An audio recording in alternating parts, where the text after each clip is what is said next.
Hello guys, welcome to Throne Academy. நம்ம இன்னைக்கு இந்த வீடியோ பதில என்ன பார்க்க போறோம் பார்த்தீங்கன்னா, பெரிய எம்பையர், முகல் எம்பையர்னு சொல்லக்கூடிய லெசன்ல இருந்து முகலாய பேரரசு கிட்டத்தட்ட ஒரு 300 ஆண்டுகள் ஆட்சி பண்றாங்க. 300 ஆண்டுகள் இந்தியாவை ஆட்சி பண்ணாங்க. அதுல இருந்து நம்ம ஒரு 40 கேள்வி தான் கேட்க போறோம். அந்த 40 கேள்விக்கு எவ்வளவு ஆன்சர் பண்றீங்கிறத பார்ப்போம். இப்ப பாருங்க, நல்லா தெரிஞ்சுக்க. இந்த கொஸ்டின்ஸ் மூலமாவே நீங்க என்ன பண்ணலாம் பார்த்தீங்கன்னா, ஆன்சர்ஸ் ஈஸியாவே பிடிச்சிடலாம். அந்த என்னென்ன டாபிக்ல வருது அப்படின்றது தெரிஞ்சுக்கலாம். யார் யார் எங்க வந்திருக்காங்கிறது தெரிஞ்சுக்கலாம். அப்ப கேள்வியை தெளிவா படிச்சு என்ன பண்ணிடணும், ஈஸியா ஆன்சர் பண்ணிட்டு வந்துட்டே இருக்கணும். பார்க்கலாமா? 40 கேள்விங்க. யார் 40க்கு 40 இருக்குன்னு பார்த்துலாம். சேலஞ்ச் பண்றேன். ஃபர்ஸ்ட் கொஸ்டின், அன்புல ஆரம்பிச்சிருக்கேன். ஃபர்ஸ்ட் கொஸ்டின், வாளின் வலிமையின் மூலம் பெறப்படும் ஆதாயங்களை காட்டிலும் அன்பின் மூலம் பெறப்படும் ஆதாயங்கள் ஆயுள் அதிகம் என்பதை உணர்ந்தவர் யார்?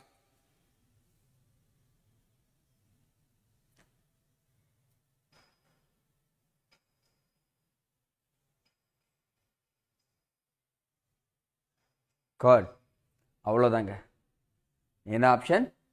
அக்பர். இந்த இடத்துல பாத்தீங்கன்னா அவுரங்கசீப் அப்படி சொல்றது ஒரு இரக்க குணமற்றவர், மூர்க்கத்தனமானவர்னு சொல்லிட்டு சொல்லுவாங்க. பட் இந்த மீதி 3 பேருக்கும் உங்களுக்கு கான்ட்ரடிக்ஷன் ஆகும். இதுல ரொம்ப அதிக அன்பு கொண்டவர் யாருன்னு பாத்தீங்கன்னா அக்பர் தான். சோ அதனால இவர் தான் வருவாரு. அடுத்தது இரண்டாவது கேள்வி. பொறுமையா டைம் தரேன், டைம் எடுத்து ஆன்சர் பண்ணுங்க. நான் கேட்டிருக்கிறது இங்க தவறானது. கொஸ்டின்லாம் இந்த மாதிரி கொஸ்டின்ஸ்லாம் வந்து நீங்க தான் படிச்சிடணும்.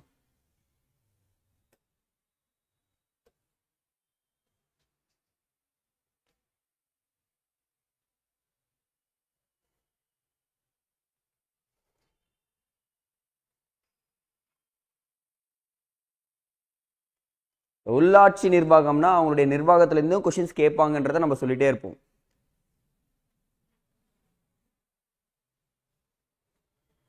குட்ங்க.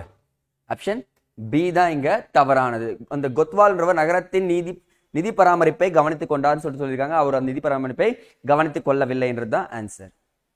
அடுத்தது ஆஸ் யூஷுவல் தான், மன்சப்தாரி முறையை அறிமுகம் செய்தவர். இப்போ நேத்து லட்டு பூந்தி ஜாங்கிரின்னு பார்த்தோமா, இன்னைக்கு பாதுஷா எடுத்துப்போமா. இது வந்து பாதுஷா கேள்விங்க. அப்படின்னா என்ன அர்த்தம்? ஈஸியான கேள்வி. அவ்வளவுதான். குட், நிறைய பேர் குட், நல்லா ஆன்சர் பண்றீங்க. அக்பர் தான் என்ன பண்றாரு பாத்தீங்கன்னா, மன்சப்தாரி முறையை அறிமுகம் செய்தவர் அப்படின்னு சொல்லிட்டு சொல்றாங்க. அடுத்தது, யாருடைய ஆட்சி காலத்தில் ராஜா தோடர்மால் வருவாய்த்துறை அமைச்சராக பணியாற்றினார்? இவருடைய ஆட்சி காலத்தில் தோடர்மால் என்ற வருவாய்த்துறை வந்து அமைச்சராக பணியாற்றினார் சொல்றாங்க. யாருடைய ஆட்சி காலத்தில்?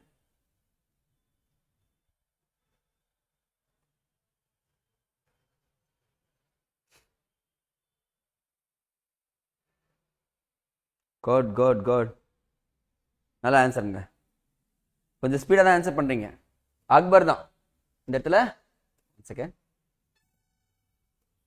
அக்பருடைய ஆட்சி காலத்துல தான் என்ன பண்ணிருக்காங்க பாத்தீங்கன்னா, இந்த இடத்துல ராஜா தோடர்மால் என்ற அமைச்சராக பணியாற்றுறாங்க. ராஜா தோடர்மால் முறையும் இவங்க வந்திருப்பாங்க. அடுத்தது, பொறுமையா படிங்க. முகலாய பேரரசுகளில் டெல்லி சுல்தான் காலத்தில் வளர்த்தெடுக்கப்பட்ட இக்தா முறை டேஷ் என புதிய பெயரிட்டு என்ன பண்றாங்க, செயல்படுத்தப்பட்டது. இக்தா முறைக்கு வேற பேர் வச்சு சொன்னாங்கன்னு சொன்னேன். நம்ம டெல்லி சுல்தான்லயே பார்த்திருப்போம் இக்தா முறை என்னன்னு சொல்லிட்டு. இப்ப இதுக்கு ஒரு பேர் வச்சிருக்காங்க. என்ன பெயர்?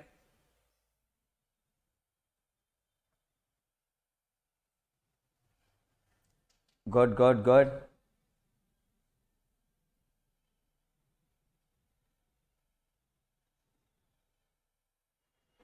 அவ்வளவுதாங்க. ஜாகீர்.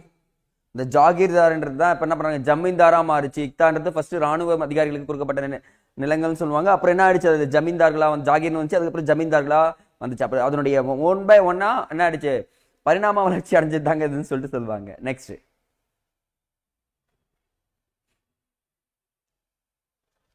அனைத்து மதங்களிலும் உள்ள சிறந்த கொள்கைகளை ஒருங்கிணைத்து தின் இலாகி என்னும் ஒரே சமயத்தை உருவாக்கியவர் யார்? உருவாக்க முயன்றவர், உருவாக்கியவர் யாருன்னு தான் கேட்டிருக்கேன்.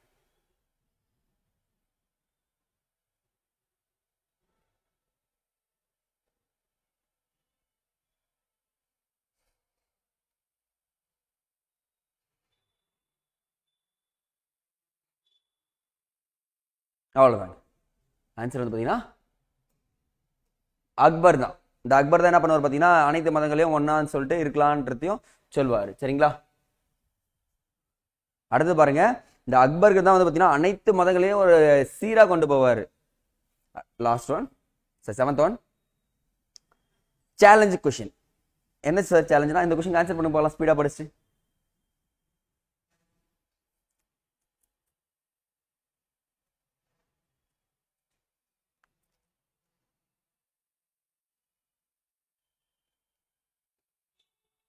டைம் அவ்வளோதான், அதிகமாக கொடுக்கூடாது இல்லை.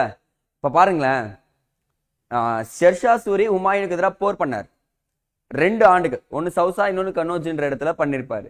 நான் என்ன கேட்டிருக்கேன், ஃபர்ஸ்ட் கனோஜ் வச்சுட்டேன், 2வது என்ன வச்சிருக்கேன், சவுசா வச்சிருக்கேன். கரெக்டா? அப்போ ஆன்சர் வந்து பார்த்தீங்கன்னா பி தான் ஆன்சர், ரைட்டு.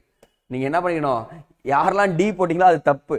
ஏன்னா இந்த இடத்துல சவுசாவை மாத்தி நான் என்ன பண்ணிருக்கேன், கனோஜ் மாத்திருக்கேன். இது ரெண்டுத்தையும் நல்லா தெரிஞ்சுங்க. அப்போ இயர் வந்து தெளிவா தெரிஞ்சாதான் நீங்க என்ன பண்ண முடியும்னா ஆன்சர் ஈஸியா பண்ண முடியும். அப்ப பாத்தீங்கன்னா ஹுமாயூனுக்கு எதிராக நடந்தது தான் சவுசா மற்றும் கனோஜ் போர் அப்படின்றத தெரிஞ்சுக்கினாலே போதுமானது. 8வது கேள்வி பார்க்கலாமா? 8th கொஸ்டின் பாருங்க, ஹுமாயூன் எந்த ஆண்டு டெல்லியை மீண்டும் கைப்பற்றினார்? திருப்பி போயிடுவார், ஷெர்ஷா கூட தோத்துட்டு திருப்பி வந்து டெல்லியை கைப்பற்றுவார். எந்த ஆண்டு?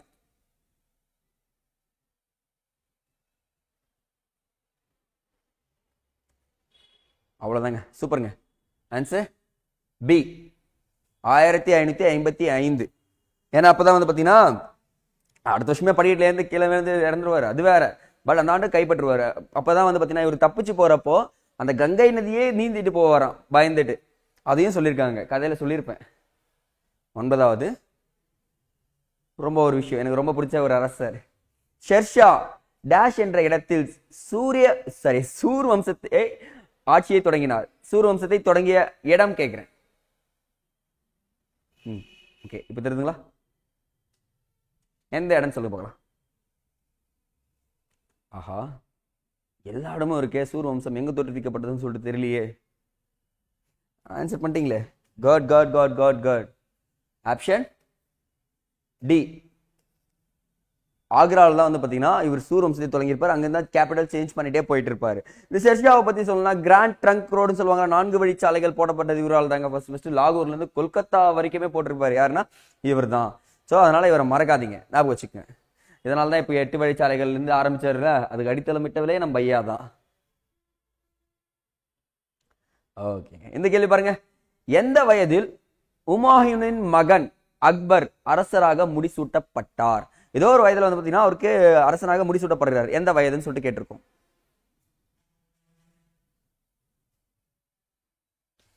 அரசராக முடிசூட்டிய வயது.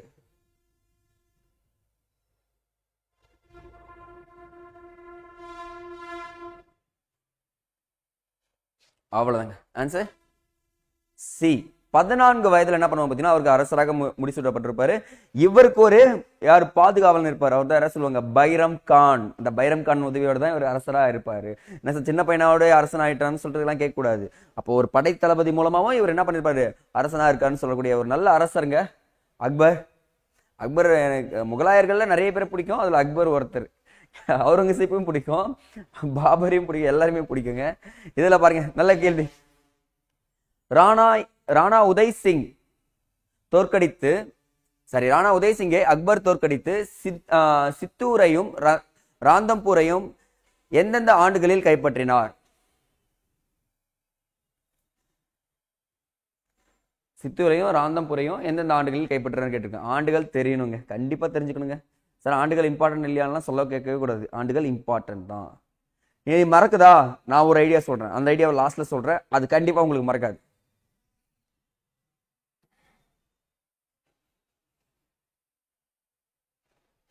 Answer good. Option C, 1568 1569. இந்த 2 ஆண்டுகள்ல என்ன பண்ற பாத்தீங்கன்னா சித்தூரையும் பாத்தீங்கன்னா ராந்தம்பூரையும் கைப்பற்றி இருப்பாரு. ஓகேங்க, அடுத்தது 12வது கேள்வி. அக்பர் கைப்பற்றியதால் அக்கடல் பகுதியில் வாணிகம் மேற்கொண்டிருந்த அரேபியரையும் ஐரோப்பியரையும் தமது கட்டுப்பாட்டின் கீழ் கொண்டு வந்தார் அப்படின்னு சொல்றாரு.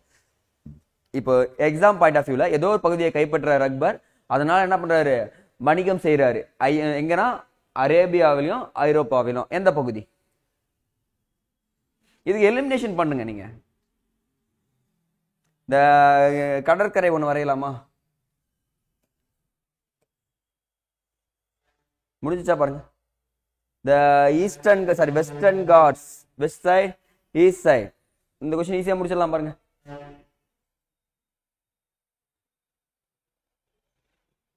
B elimination. குட், அவ்வளவுதான். குஜராத்.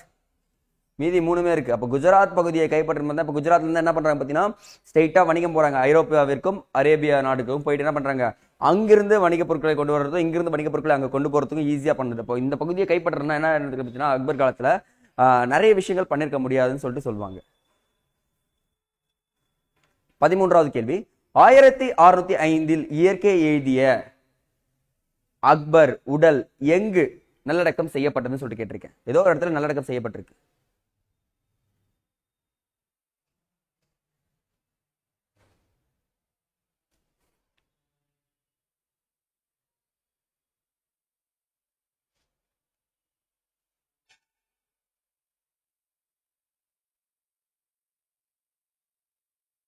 அவ்வளவுதாங்க. ஆப்ஷன் டி சிக்கந்தாரா அப்படின்ற ஒரு இடத்துல தான் என்ன பண்றாங்கன்னா நல்லடக்கம் செய்யப்பட்டிருக்குன்னு சொல்லிட்டு சொல்றாங்க. அக்பருடைய கல்லறையில கீழே ஒரு லைன் எழுதிருப்பாங்க, அது என்னன்றதை தெரிஞ்சு வச்சுக்கோங்க. ஏன்னா ஒரு எக்ஸாம்ல கேட்டிருந்தாங்க அவருடைய கல்லறையில எழுதப்பட்ட வரிகள் அப்படின்னு சொல்லிட்டு. ஸோ இன்னைக்கே போய் சர்ச் பண்றீங்க, நாளைக்கெல்லாம் டைம் எடுத்துக்காதீங்க சில கொஸ்டின்ஸ்லாம். ஓகேங்க. அக்பர் காலத்தில் ஜெய்ப்பூரையும் சேர்ந்த ராஜா மான்சிங் என்பவர் எந்த ஆளுநராக ஏதோ ஒரு பகுதிக்கு ஆளுநராக நியமிக்கப்பட்டிருக்கார்? எந்த பகுதி? அப்ப இடத்துல ராஜா மான்சிங் என்றவர் ரொம்ப முக்கியம். அப்ப அக்பர் காலத்துல ராஜா மான்சிங் இருந்திருக்காருன்னு தெரிஞ்சுக்குங்க. ஒவ்வொரு பேருமே உங்களுக்கு மறக்குதுன்னா அது நீங்க இம்பார்ட்டன்ட் போட்டு எழுதிக்குங்க.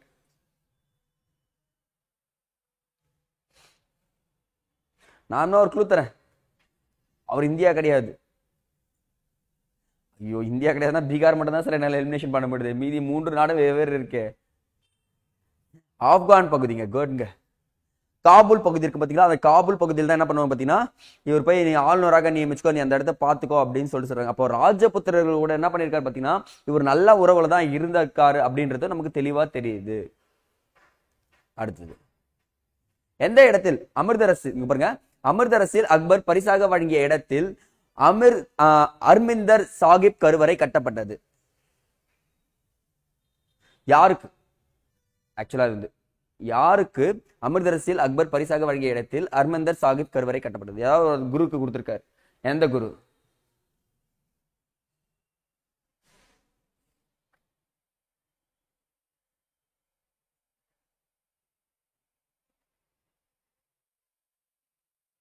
குட். ஆப்ஷன் சி, குரு ராம்தாஸ். முகலாய டைனஸ்டிலே முக்கியமா சீக்கியர்களுக்கு ஒரு நல்ல பொசிஷன் கொடுத்தவரும் இவர் தான், அந்த குருக்களை மதிச்சு நடந்தவரும் இவர் தான்றதை நீங்க தெரிஞ்சுக்கிட்டாலே போதுமானது. மற்றவங்களை பத்தி சொல்றேன், வருவாங்க. ஓகேங்களா? சரி, ஓகேங்க. 16வது கேள்வி, அக்பர் ராணா பிரதாப்பை ஆள்காட்டி போரில் வெற்றி கொண்ட ஆண்டு? பொறுமையா ஆன்சர் பண்ண போலாம்.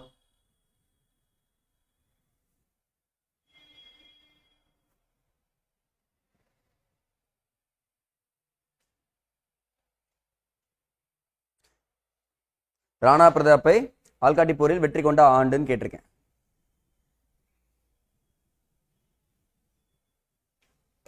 கொடுங்க. 1576 அப்படின்னு சொல்லிட்டு தெரிஞ்சுட்டா போதுமானது. அந்த ராணா பிரதாப்ன்றது ரொம்ப ரொம்ப முக்கியங்க. ஏன்னா அது படிக்கிறப்பவே நான் கிளாஸ் நடத்துறப்பவே சொல்லியிருப்போம் அதுல என்னென்ன பிரச்சனை எல்லாம் பண்ணிருக்காரு அப்படின்னு சொல்லிட்டோம். அடுத்தது, ஜகாங்கீர் என்பதன் பொருள்? இதெல்லாம் நீங்க தப்பு பண்ணக்கூடாது ஐயா. ஜகத்தனை ஆள்வதால் ஜகாங்கீர் என்பது பேர் வச்சிருக்காங்களா அப்படின்னு சொல்லிட்டு கேட்டீங்கன்னா அதுவா தான் இருக்கலாம்.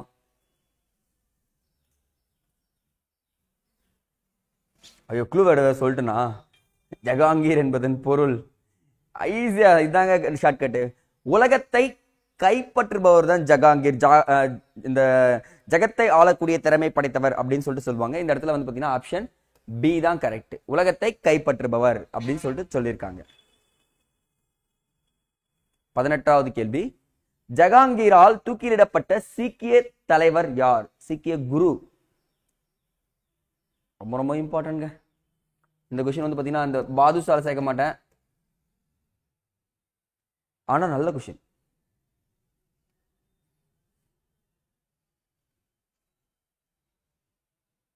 அப்படியே கமெண்ட் செக்ஷன்ல பண்ணுங்க எத்தனை சிக் குருன்னு சொல்லிட்டு அவரு ஆன்சர் டக்குன்னு சொல்லிடுறீங்க. குட் தான். பார்க்கலாம் எத்தனை பேர் சொல்றீங்க. ஓகே ஓகே, பிரமாதம் பிரமாதம். Option D.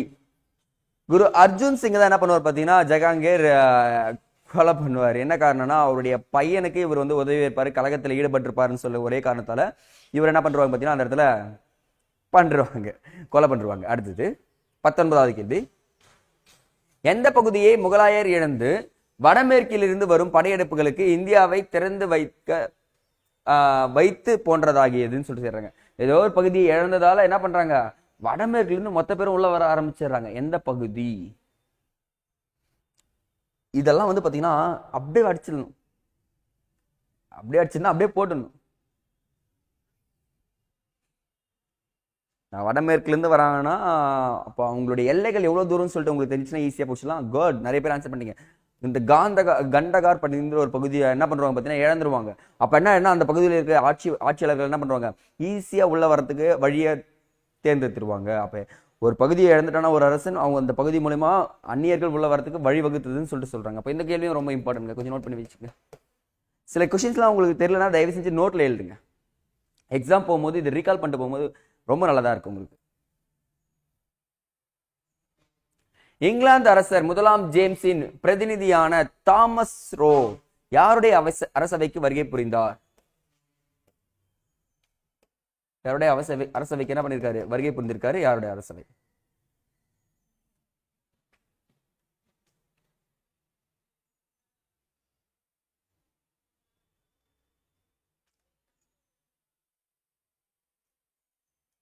இந்த இடம் தாங்க ஒரு பிரச்சனை ஏற்பட்டிருக்கும். இவரை மட்டும் வரலனா அந்த ஆங்கிலேயர்கள் உள்ள வந்திருக்கவே மாட்டார். அவ்வளவுதாங்க. ஜஹாங்கீர் அவைக்கு தான் உள்ள வந்திருப்பார். ஃபர்ஸ்ட் வந்திருப்பார் வில்லியம் ஹாங்கிங்ஸ். வில்லியம் ஹாங்கிங்ஸ் சொல்றாரு, தம்பி நான் உனக்குலாம் இடம் தர மாட்டேன், நீ கிளம்பு, எனக்கு உனக்கு விருப்பம் இல்லை. அப்போ வந்து போர்ச்சுகீசியர்களும் அட் த சேம் டச்சுக்காரர்களும் இவங்க கிட்ட ரொம்ப நல்ல பழக்கத்தில் இருப்பாங்க. பட் ஆனா இவர் நிறைய உலகத்திலே பெரிய அரசன் நீதான்ப்பா அப்படின்னு சொல்லிட்டு நிறைய வார்த்தைகள் நல்ல வார்த்தையை பேசி என்ன பண்றாரு, வணிக மையம் அமைக்கிறதுக்கு ஒரு பர்மிஷன் வாங்கிப்பாரு. அந்த பர்மிஷன் மூலியமா தான் கிட்டத்தட்ட ஒரு 1600 இருந்து 1947 வரைக்கும் நம்மள என்ன செய்ய முடியுமோ தரமா செஞ்சு நல்ல ஒரு முன்னேற்றத்தையும் கொடுத்துட்டு போயிருக்காங்க. அடுத்தது, ஜஹாங்கீரின் அனுமதி பெற்று தாமஸ் ரோ எந்த இடத்தில் முதல் வணிக மையத்தை நிறுவினார்? இப்பதான் சொன்னேன், நல்ல வேலை போன கொஸ்டின்ல நான் எங்க ஆன்சர் சொல்லிட்டணும்னு பயந்தேன். சொல்லிட்டு இருந்தா என்ன பண்றீங்க, ஒரு மார்க் கிரேஸ் போட்டுப்பீங்களா? இல்லைங்க, நீங்க அப்படிலாம் இல்லைங்க, நல்லா ஆன்சர் பண்றீங்க. ஆன்சர் பண்ற எல்லாருக்குமே குட் தாங்க சொல்ல முடியும். அப்போ ஆங்கிலேயரின் முதல் வணிகத்தலம்னாலும் இதுதான் ஆன்சர் பண்ணணும் நீங்க. நல்லது, குட். Option D. சூரத் நகர்ல தான் வந்து பாத்தீங்கன்னா ஃபர்ஸ்ட் வணிக மையத்தை அமைச்சு என்ன பண்ணிருப்பாங்க, அவங்களுடைய வணிகத்தை ஸ்டார்ட் பண்ணிருப்பாங்க. அடுத்தது 22வது கேள்வி. ஷாஜகான் என்பதன் பொருள்? ஷாஜகானாலே நமக்கு ஞாபகம் வரது என்னன்னு பார்த்தீங்கன்னா தாஜ்மஹால் தான். அந்த தாஜ்மஹாலை அப்படியே பார்த்துட்டு இருக்கலாம், அதிசயங்கள்ல ஒன்று அப்படின்ட்டு. பட் ஆனால் அவருக்கு ஒரு பொருள் இருக்கு. என்ன பொருள்?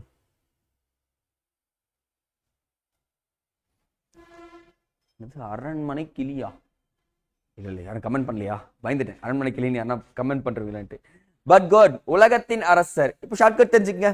ஜஹாங்கீர் ஜகத்தை ஆளக்கூடியதால் உலகத்தை கைப்பற்றுபவர் ஞாபகம் வச்சுக்கலாமா? ஷாஜகான் உலகத்துக்கு அரசர், அவ்வளவுதான். ஆனா அவர் கைப்பற்றுபவர் கிடையாது. கைப்பற்றுவனா ஜஹாங்கீர் அப்படின்றத ஞாபகம் வச்சுங்க. எக்ஸாம் பாயிண்ட் ஆஃப் வியூல ஈஸியா புரிஞ்சுக்கலாம் அந்த மாதிரி ஷார்ட்கட்ஸ். அடுத்தது 23வது. ஷாஜகான் தம் வாழ்நாளில் இறுதியில் எத்தனை ஆண்டுகள் கைதியாக கழித்தார்? சார் அவர் கைதி ஆனாரா அப்படின்னு ஒரு கேள்வி உங்களுக்குள்ள தோணுதா? ஆனாருங்க. அந்த கைதியால கிட்டத்தட்ட ஒரு சொல்ல வந்துட்டு இருப்பேன், பயந்துட்டேன்.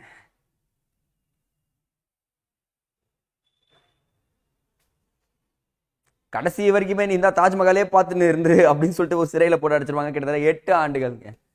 உண்மையாவே கொடூரமான மரணங்க வருது. அவருடைய பையன் என்ன பண்ணுவாரு, ஸ்ட்ரைட்டா நீ 8 ஆண்டுகள் அந்த தாஜ்மஹாலே பார்ப்பான்ட்டு தாஜ்மஹாலே பார்ப்பாரு. ஒரு யோசிச்சு பாருங்களேன், 8 வருஷம் ஒருத்தர் சிறைச்சாலையில. ஆனா அவங்க பொண்ணு போய் சாப்பாடுலாம் கொடுப்பாங்க, அதெல்லாம் நடந்துச்சான். கடைசியா அவரே எடுத்து போய் அங்க புதைச்சுதான் சொல்லுவாங்க. பட் ஆனா 8 வருஷம் ரொம்ப கொடுமையா தான் பண்ணாங்க, நல்ல ஒரு அரசருக்கு. அடுத்தது, முஸ்லிம்கள் அல்லாதோர் மீது விதிக்கப்பட்டிருந்த ஜெஸ்ஸியா வரியை இந்து பயணிகள் மீது விதிக்கப்பட்டிருந்த வரிகளையும் நீக்கியவர். ஜெஸ்ஸியா என்னன்னு தெரிஞ்சிச்சுன்னா என்ன பண்ணுவீங்க, போட்டுருவீங்க. ஆனா எக்ஸ்ட்ரா ஒரு பண்ணி இந்து பயணிகளின் மீது விதிக்கப்பட்டிருந்த வரிகளையும் நீக்கியவர்னு சொல்லிட்டு கேட்டிருக்கனே, யாரா இருக்கும்? கன்ஃபியூஷன் ஆகுதா? கன்ஃபியூஷன் ஆனதாங்க அந்த கொஸ்டினை நீங்க அட்டன் பண்ண முடியும். ஜெஸ்ஸியா வரியை நீக்கிறவங்க யாருன்னு உங்களுக்கு தெரியும். இந்த இந்து பயணிகள் மீது விதிக்கப்பட்டிருந்த வரியை நீக்கியவர் யாரா இருக்கும்? அவ்வளவுதான், போட்டீங்க, அக்பர் தான். நான் என்ன குழப்பினாலும் உங்களுடைய ஆன்சர் என்ன இருக்குன்னா தெளிவா இருக்கணும். அக்பர் தான் நீக்கிருப்பாருங்க. வேற யாருமே நல்லது பண்ணிருக்க மாட்டாங்க. இந்துக்களுக்கு மீது எல்லாருமே அவங்க மட்டும் தான் பண்ணிருப்பாங்க. பட் நிறைய முன்னேற்றங்கள் பண்ணிருப்பாங்க. அடுத்தது, ஆலம்கீர் என்ற பட்டத்தை சூட்டிக் கொண்ட முகலாய அரசர் யார்? இந்த சொல்லுவாங்களா ஆலம் பனா அப்படின்னு சொல்லுவாங்களா, அந்த மாதிரி தான் இவர் ஆலம்கீர் என்று பட்டத்தை சூட்டிக் கொள்வார்.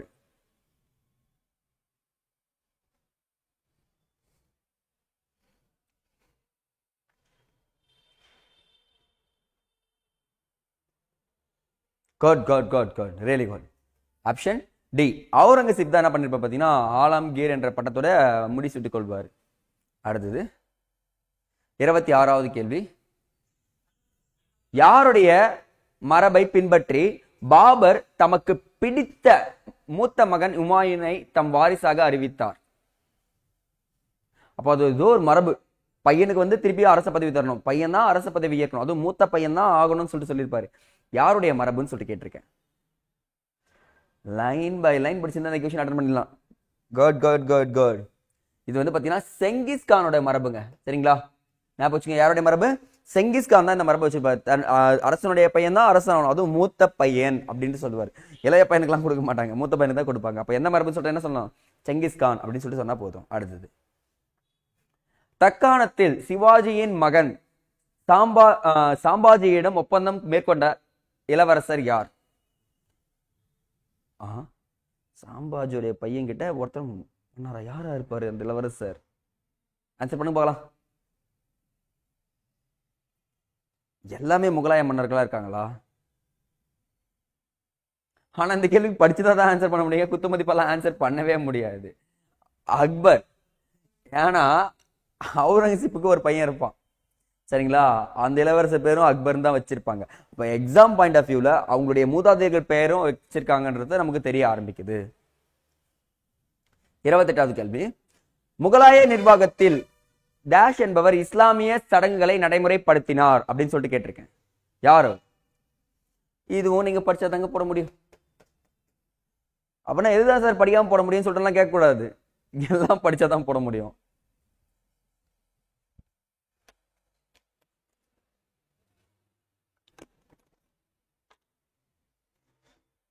Good good good.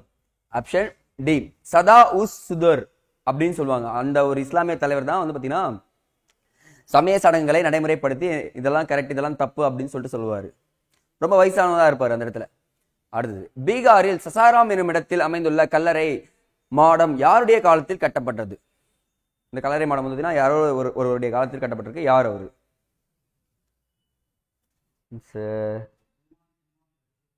Good good good, நல்லதுங்க, அவ்வளவுதாங்க.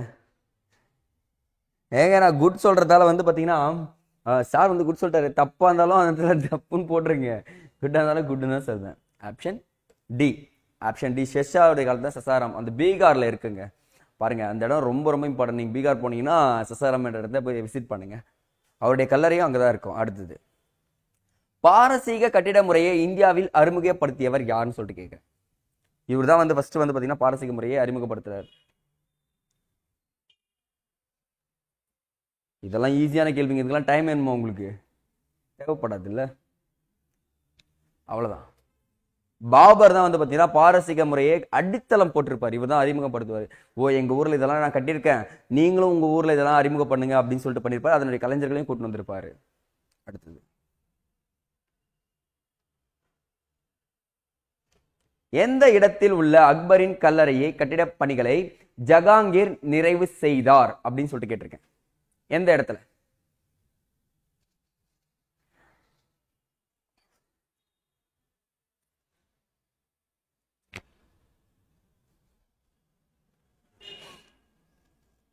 இதுக்கு டைமே கொடுத்தாலும், ஏன்னா போன கேள்வியில அக்பருடைய கல்லறை எங்கன்னு சொல்லிட்டு சொல்லியாச்சு. ஸோ அதனால டைம்லாம் கிடையாது. சிக்கந்திரா அப்படின்ற ஒரு பகுதியில் இருக்கிறது தான் அவர் என்ன பண்றாரு, ஜஹாங்கீர் நிறைவு செய்யறாரு. அடுத்தது 32வது கேள்வி. இந்தியாவில் முகலாய வம்சத்தின் ஆட்சி எந்த தலைநகரை கொண்டு துவங்கியது? ஏதோ ஒரு இடத்துல தலைநகரை கொண்டு துவங்கியிருக்கு, எந்த இடம்னு சொல்லிட்டு கேட்கிறேன்.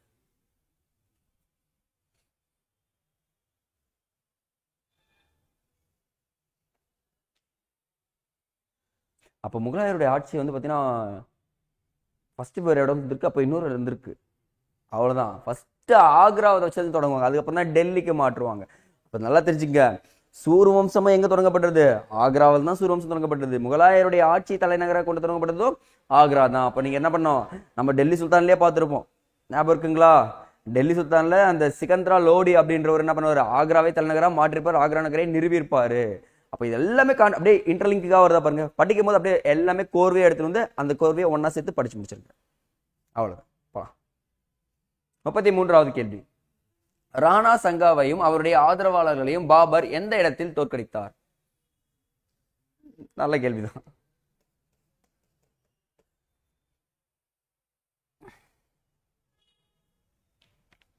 அடிக்கடி பிரச்சனை பண்ணிட்டே இருப்பாங்க, அதனால அந்த ஒரு இடத்துல போய் தோற்கடிப்பாரு.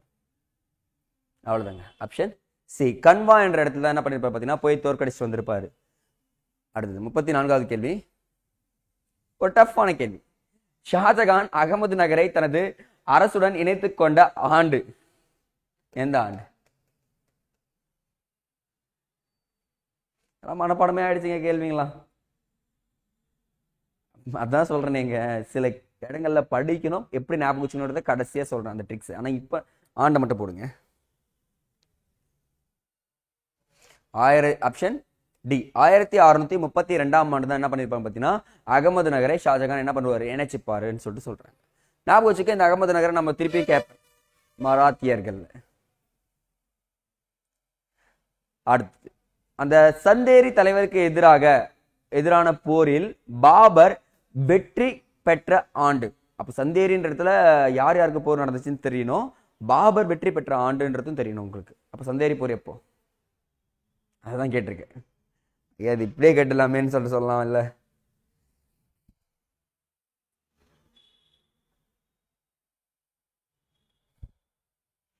அவ்வளவுதாங்க. ஆப்ஷன் பி, 1528ஆம் ஆண்டு தான் வந்து பாத்தீங்கன்னா சந்தேரி போர் அப்படின்ற ஒரு போர் நடந்துச்சுன்னு சொல்லிட்டு சொல்றோம்.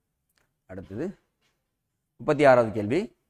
எந்த ஆண்டு பாபர் வங்காளம், பீகார் ஆகியவற்றை சேர்த்து ஆப்கானிய தலைவர்களை வெற்றி கொண்டார்? வங்காளத்தையும் பீகாரையும் அந்த ஆட்சி செய்த ஆப்கானிய வீரர்களை சேர்த்து வெற்றி பெற்றிருப்பாரு. அவங்க 2 பேரும் சேர்ந்து வந்து இவங்க கூட போர் பெற்றிருப்பாங்க. எந்த ஆண்டு?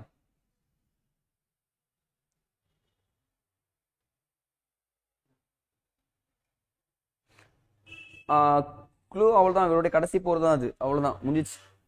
1529ஆம் ஆண்டு தான் என்ன பண்ணிருப்பாரு பாத்தீங்கன்னா, முடிச்சிருப்பாரு. சரிங்களா? சரிங்க.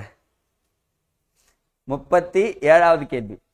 துஸ்க்-இ-பாபரி என்ற நூலை இயற்றியவர் யாருன்னு சொல்லிட்டு கேட்டிருக்கோம். ஏங்க இதெல்லாம் அப்படியே எடுத்து வாயில போடுகிற கொஸ்டின்ங்க. இதெல்லாம் சும்மா எனக்கு ஆன்சர் பண்ணாதீங்க, டக்குன்னு போடுங்க பார்க்கலாம். அவ்வளவுதாங்க. ஆப்ஷன் பாபரி அப்படின்னா யாரு? பாபர். நான் சில கேள்வியெல்லாம் பூந்தி மாதிரி வச்சிருவேன், சில கேள்விதான் வந்து பாத்தீங்கன்னா பாதுஷா லட்டு மாதிரி வைப்பேன். உங்களுக்கு பூந்தியான கேள்வி கொஞ்சம் கொடுக்குறேன், பயப்படாதீங்க. அடுத்தது 38வது கேள்வி. தமது வெற்றிகளை ஒன்றிணைக்கும் முன்னரே எந்த ஆண்டு இயற்கை எழுதினார் பாபர்? ஆஹா, க்ளூ கொடுத்துட்டோம். பாபர் தமது வெற்றிகளை ஒருங்கிணைக்கும் முன்னரே என்ன இயற்கை எழுதியிருப்பார், எந்த ஆண்டு?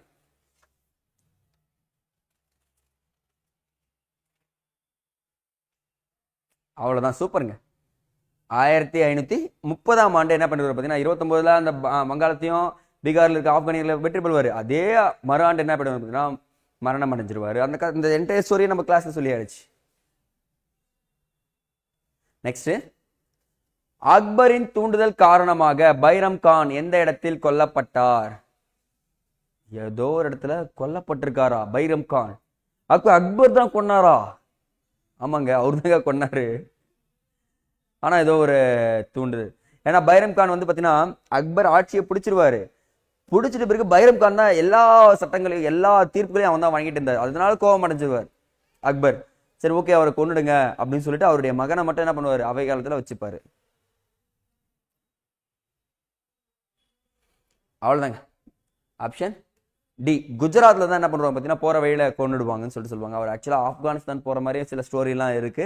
நம்ம புக்ல என்ன இருக்கோ அதை மட்டும் நம்ம படிச்சுட்டா போதும். குஜராத் போற வழியில கொண்டு இருப்பாங்கன்றது சொல்றாங்க. நெக்ஸ்ட் த லாஸ்ட் கொஸ்டின் பார்க்கலாம். டைம் இல்ல, ஸ்பீடா. தவறான இணையை தேர்ந்துங்க. ஐயா என்ன ஐயா ஆண்டுகளை கேட்டுட்டு தவறான இணையை கேட்கறீங்களேன்னு சொல்லிட்டு கேட்காதீங்க. இதுதான் இம்பார்ட்டன்ட்.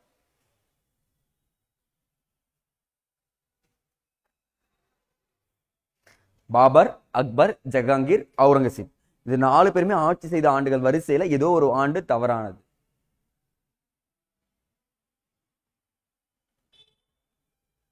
அவ்வளவுதான். இப்பயும் சொல்றேன் சார், இதெல்லாம் வருமா வராதா அதெல்லாம் நமக்கு தேவையில்லை. ஒரு போர் வீரனுக்கு போர்க்கலைகளை கட்டிக்கிட்டு என்ன பண்ணோம், போர்க்களத்துல உயிர் இழக்காம நாட்டை வெற்றி பெற செய்யணும். அது மட்டும்தான் உங்களுடைய குறிக்கோளா இருக்கணும். Option good. ஆப்ஷன் டி தான். இங்க என்ன பண்ணிருக்கேன், ஒரே ஒரு 2 வருஷம் கம்மி பண்ணிட்டேன். அவுரங்கசீப் இருந்த ஆண்டு தெளிவா படிச்சிருந்தா இந்த கொஸ்டின் ஆன்சர் பண்ணிக்கலாமா? அப்போ 40 அவுட் ஆஃப் 40 எடுத்தவங்க யாருன்றத கமெண்ட் செக்ஷன்ல பாருங்க. மறக்காம உங்களுடைய மார்க் கமெண்ட் பண்ணுங்க. நான் பார்ப்பேன். நான் பார்த்து உங்களை ஒரு ப்ரொஜெக்ஷன்ல கொண்டு வந்துடுறேன். அதுக்கப்புறம் நெக்ஸ்ட் டெஸ்ட்ல மார்க் உங்களுக்கு எப்படி இன்க்ரீஸ் பண்றதுன்றது சொல்றேன். சரிங்களா? சரிங்க, இன்னைக்கு ஒரு சின்ன ஸ்டோரியோட முடிச்சிடலாமா? ஒரு குட்டி ஸ்டோரி. சார் நான் போருக்கு போயிட்டு இருக்கேன். போருக்கு போறப்போ ஒரு 10 ஆயுதம் உங்ககிட்ட கொடுக்குறாங்கன்னு வச்சுக்கோங்களேன். துப்பாக்கி, பீரங்கி, குண்டுகள் எல்லாமே கொடுக்குறாங்க. இல்ல எனக்கு வாள் மட்டும் போதும், இல்ல எனக்கு துப்பாக்கி மட்டும் போதும், எல்லாரையும் கொண்டுன்னு சொல்லிட்டு போனீங்கன்னா அந்த போர்க்களத்துல நீங்க ஜெயிப்பீங்களா தோப்பீங்களான்னு உங்களுக்கே தெரியாது.